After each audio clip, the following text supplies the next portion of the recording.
Om Swastiastu, pemirsa Bali TV, kembali saya Nyoman Winata, redaktur pelaksana harian Bali Pos, menjumpai Anda seperti biasa dalam Bali Pos Talk tentunya. Dan edisi kali ini saya akan mewawancarai Dekan Fakultas Hukum Universitas Mahasiswati berkaitan dengan wacana penundaan pemilu 2024 ya. Dan ini menjadi hal yang cukup ramai untuk dibicarakan. Ada pro dan kontra, ada tarik ulur dan lain sebagainya. Tentu kita ingin mengkajinya dari sudut hukum, kajian hukum terkait dengan konstitusi negara dan apa dampak efeknya kalau misalnya memang wacana penundaan pemilu ini menjadi hal yang akan direalisasikan nantinya. Dan kita sapa dulu narasumber kita, Bapak Sukawati Lanang Perbawo, Dekan Fakultas Hukum Universitas Mahasiswati Denpasar. Om Swastiastu, Pak Dekan. Om Swastiastu, Bli Winata, gimana kabarnya, Pak Dekan? Sehat selalu. Ya. Kita sudah berada di ruangan dekan yang baru. Ruangan yang baru ya.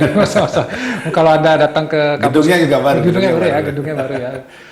Luar biasa, cukup megah juga. Kita langsung ke topik penundaan pemilu. Gimana nih Pak Dekan melihatnya? Ya, dalam segi wacana dalam dunia demokrasi biasalah itu ya. Ada ide-ide muncul dan lain sebagainya. Tapi kalau saya melihat dari perspektif hukum dan konstitusi, karena di dalam konstitusi rohnya adalah perubahan konstitusi amandemen 1, 2, 3, 4 itu adalah reformasi, di mana rohnya adalah memang pembatasan kekuasaan presiden, di mana pasalnya yang disampaikan tidak lagi bisa dipilih setelah 2 kali dipilih, seperti dulu zamannya Pak Harto bisa dipilih kembali itu sudah dibatasi di dalam konstitusi kita. Maka seharusnya kembali ke roh dan semangat Konstitusi Undang-Undang 45 bahwa itu tidak lagi diperbolehkan, apalagi dalam bentuk penundaan. Tidak mungkin suatu konstitusi itu diubah karena hanya kepentingan.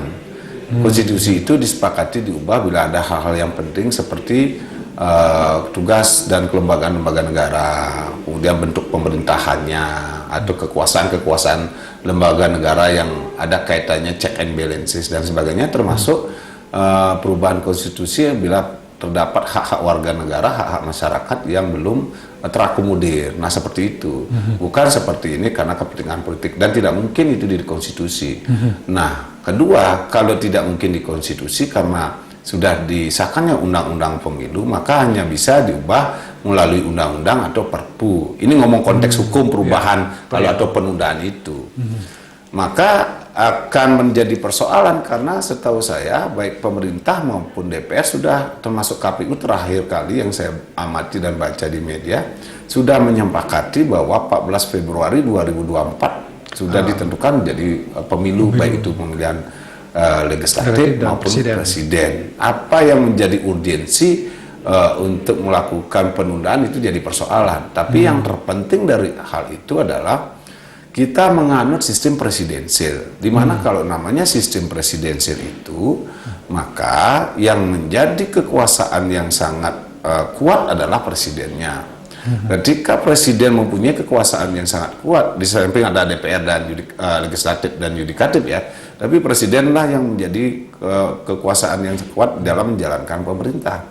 Posisi yang kuat ini dalam rangka lagi dalam bentuk negara kesatuan Republik Indonesia, maka dia harus mempunyai legitimasi yang kuat juga untuk memimpin pemerintahnya. Kalau bupati, gubernur tidak ada, atau misalnya kayak sekarang diperpanjang masih ada bisa PLT, baik itu dari kalau dari kabupaten, bupati, wali kota dari provinsi, kalau provinsi dari Mendagri atau penunjukan dari presiden. Nah, kalau presiden kan nggak mungkin. Kalau mau diganti dalam posisi misalnya 3 menteri atau dan sebagainya, itu tidak mempunyai legitimasi yang kuat dalam memimpin. Dan saya pikir ini mungkin isu partai politik lah, lebih pada isu partai politik dalam rangka mungkin menaikkan elektabilitas atau dalam rangka ketidakmampuannya nanti atau tidak siapnya 2024 karena kondisi masyarakat seperti ini dan lain sebagainya. Tapi ingat, kalau sistem presidensil di mana-mana adalah kekuasaannya sangat kuat di presiden, maka otomatis juga legitimasi yang diberikan kepada presidennya harus kuat melalui pemilu yang selama ini sudah kita lakukan. Nah, itu yang menjadi kunci sebetulnya. Berarti kalau misalnya kita bicara tentang urgensi atau hal yang mendesak untuk dilaksanakan penundaan pemilu ini tidak ada ya Pak Dekan? Tidak ada relevan kecuali karena persoalan politik dan konspirasi. Tapi kalau misalnya ada yang mengatakan masa pandemi, kemudian dana tidak 100 triliunan yang gitu. karena yang tidak itu nggak relevan untuk dipakai sebagai alasan. Kalau masalah dana kan namanya mendirikan suatu negara dan menunjuk suatu pemerintahan yang legitimit pasti perlu sesuatu yang pengorbanan juga daripada karena kita sepakat demokrasi dan sistem presidensial kan, daripada kita menunjuk jelas akan bertentangan dengan demokrasi dan konstitusi. Itu ya memang itu persoalan, sama seperti dulu, daripada kita melakukan hal yang tidak semestinya membuat tambah ribut. Coba bayangkan kalau misalnya ditunda, siapapun nanti misalnya Pak Presiden ditunda, kemudian Pak Jokowi nama lagi 2 tahun, legitimasi beliau bagaimana? Selama 2 tahun penundaan itu, masyarakat akan banyak nanya. Itu lebih banyak cost-nya daripada nanti kita memang sudah di saat pemilu itu memang sudah harus ada pergantian kepemimpinan. Jadi tidak ada alasan yang sangat kuat ya untuk melakukan. Menurut saya enggak. Menurut saya enggak, ini lebih pada keinginan partai politik atau konspirasi kepentingan atau ketidaksiapan. Kalau ada klaim yang mengatakan bahwa ini rakyat yang aspirasi dari petani, aspirasi dari ini, kata Jokowi masih bagaimana kira-kira kalau? Ya kalau lembaga survei yang saya baca malah hampir di atas 70% menginginkan tidak ada penundaan. Baik itu pendukungnya Pak Jokowi maupun tidak, lebih banyak termasuk beberapa lembaga survei menyatakan termasuk pendukungnya Pak Jokowi pun mengatakan jangan ada penundaan pemilu. Artinya masyarakat juga sudah cerdas langkah-langkah yang harus dilakukan untuk kepemimpinan ke depan. Dan ini sekali lagi kalau itu dilakukan, semangat reformasi yang kita perjuangkan bersama teman-teman di tahun 98 itu, kita merasa juga tercederai dengan kondisi ini. Sudahlah, kita mulai saja. Toh juga harus setiap regenerasi kepemimpinan harus dilakukan, dan tujuan pemilu yang demokratis itu begitu. Salah satu tujuan pemilu adalah mengganti kepemimpinan dengan cara-cara yang konstitusi, dengan cara-cara yang periodik untuk regenerasi kepemimpinan. Saya pikir itu sesuatu yang... Artinya sebagus apapun seorang pemimpin, ya katakanlah misalnya yang mengatakan Jokowi bagus ya, kepercayaannya tinggi, tingkat kepercayaan masyarakat katanya sampai 73%, ini bagus, layak dipertahankan, itu pun juga tidak cukup kuat untuk bisa mengatakan bahwa oke lah Jokowi terpilih dipilih lagi atau diperpanjang masa jabatannya. Ya karena konstitusi mengatakan cuma 2 periode. Cuma 2 periode ya. Tetapi kan kepercayaan publik kepada beliau sudah dibantah juga oleh survei bahwa yang mendukung beliau juga tidak mau ditunda. Ya. Kan sama sebenarnya. Jadi masyarakat itu betul kita percaya sama Pak Jokowi sampai pada masa jabatan. Setelah itu ya harus ada pemilihan kembali, kan gitu. Ya. Karena ceknya masyarakat waktu menanya Pak Jokowi itu kan 5 tahun. Dan masyarakat sangat mempercayai Pak Jokowi selama 5 tahun ini. Nah, masyarakat sudah tahu juga seluruh masa jabatan itu berakhir ketika 5 tahun itu. Nah, kalau sudah berakhir 5 tahun, kan harus ada proses pemilu lagi untuk memberikan tadi legitimasi yang kuat lagi. Setelah 5 tahun, apakah jadi loh maksudnya, pada saat pemilu kan kita kasih dia termasuk kita yang milih Jokowi 5 tahun, masyarakat tahu sampai 5 tahun, ya kan? Nanti setelah 5 tahun itu kan belum tentu kita sama semangatnya pada saat itu kan, karena itu sudah ruang yang tahapan yang berbeda begitu. Walaupun kita sangat percaya sama beliau, tapi inilah namanya demokrasi, inilah namanya presidensil, bahwa setiap proses demokrasi itu harus melalui cara-cara pemilu yang harus kita lakukan gitu. Ya, itu sudah tidak mungkin menunjuk contoh setelah 5 tahun ceknya kemudian kita tunda ditunjuk lagi, pasti akan rame karena legitimasinya nggak kuat. Oke, kalau kita bicara tentang legitimasi yang tidak kuat, kira-kira apa yang terjadi? Apakah akan terjadi, mungkin masyarakat perlu diberikan gambar, apakah terjadi gejolak di masyarakat misalnya, terjadi atau apa? Karena kan sekarang dikatakan ya parlemen sudah dikuasai hampir 80-90% oleh ya kelompoknya katakanlah Jokowi gitu ya di parlemen. Lalu gejolak apa yang mungkin muncul ketika ini misalnya dipaksakan penundaan pemilu? Kan termasuk kalau pemilu kemarin 2020 nanti ke 2024 itu kan pemilu legislatif juga. Komposisi legislatif kan bisa berubah. Bisa berubah ya. Atau ini maunya penundaan pemilu termasuk penundaan atau perpanjangan masa jabatan DPR juga kah? Atau hanya presiden saja? Yang pertama itu kan ngomong real politik. Kalau saya secara hukum itu tidak mungkin secara hukum konstitusi. Konstitusinya Karena sudah konstitusinya sudah ini, kecuali konstitusinya mau diubah. Nah, mengubah konstitusinya kan ramai juga karena hanya kepentingan politik kita merubah konstitusi gitu, bukan kepentingan yang jangka panjang terhadap keberadaan ketatanegaraan kita gitu.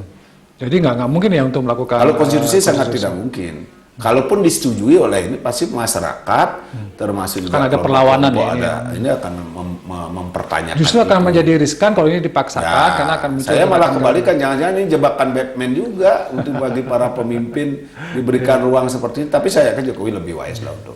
Karena beberapa kali Pak Jokowi juga menyatakan tidak akan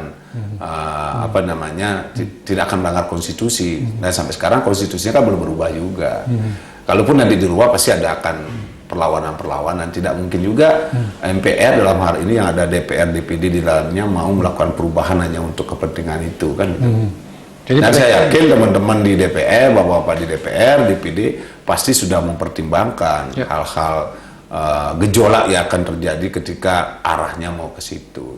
Tapi paling tidak dengan adanya secara politik ya, dengan adanya isu penundaan ini, konsolidasi di kabinet lebih bagus lah. Tapi kalau misalnya tidak ada isu ini, seolah-olah nanti di setahun terakhir akan masa jabatan berakhir ini orang semua, terutama kabinet yang orang-orang partai itu pada menjauh karena Pak Jokowi sudah mau habis masa jabatannya. Itu kan pernah terjadi di era Pak SBY dulu, 2 tahun terakhir, 1 tahun terakhir pada ditinggalin.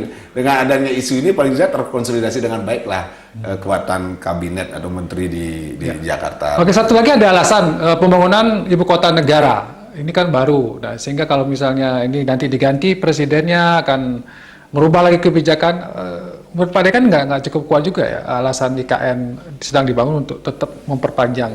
Ya kan IKN itu juga berdasarkan usulan dari beberapa tokoh dan DPR, terutama secara parlemen juga sudah menyetujui. Jadi tidak ada hal yang sangat menurut saya. Artinya siapapun presidennya harusnya punya kewajiban ya untuk melaksanakan itu ya. Karena itu kan sudah agenda roadmap untuk negara ke depan untuk melakukan penataan organisasi pemerintahan lah ke depan. Baik, mungkin sebagai closing statement Pak Dekan ada yang mau mungkin penekanan kita kepada bagaimana masyarakat harus menyikapi ya wacana-wacana seperti ini gitu. Apakah dalam tatanan diskusi saya pikir wajar untuk kita didiskusikan, tetapi saya berharap ini tidak berkembang karena akan membuat suasana juga di detik-detik terakhir 2024 apalagi dorongannya makin kuat akan membuat resah masyarakat juga. Lebih baik kita memang anggaran itu bisa dipergunakan untuk memilih pemimpin yang mempunyai legitimasi kuat baik itu di presiden maupun di legislatif daripada kita kekhawatiran dengan APBN uang seperti itu yang membuat nanti suasana makin tidak stabil untuk seterusnya. Karena dalam sistem presidensil baik itu DPR maupun presiden harus mendapatkan legitimasi yang kuat dari rakyatnya selama 5 tahun yang sudah kita sepakati. Dan itu memang pemilu harus dilaksanakan sesuai dengan jadwal yang sudah ditetapkan. Dan pemerintah DPR masuk KPK sudah menetapkan. Berapapun kos biaya yang dikeluarkan untuk itu ya. Tapi itu harus juga dikritisi, bukan berarti kemudian biaya dijor-jorkan. Jor-joran juga, kan ada beberapa yang bisa dikurangi gitu. Baik, terima kasih Pak Dekan atas waktunya dan demikian perbincangan kita di Bali Post Talk tentang penundaan pemilu. Tentu ini menjadi hal yang ya secara demokrasi gitu ya, alam demokrasi wacana-wacana seperti ini wajar, tapi tentu perlu kebijakan kita untuk juga menyikapinya, melihat ini sebagai sebuah kembali kepada konstitusi negara yang sudah kita sepakati dan tidak hanya berdasarkan pada kepentingan. Demikian Bali Post Talk kali ini, saya ucapkan terima kasih atas perhatiannya. Saya tutup dengan Promo Santi. Om Santi Santi Santi. Terima kasih, sampai jumpa.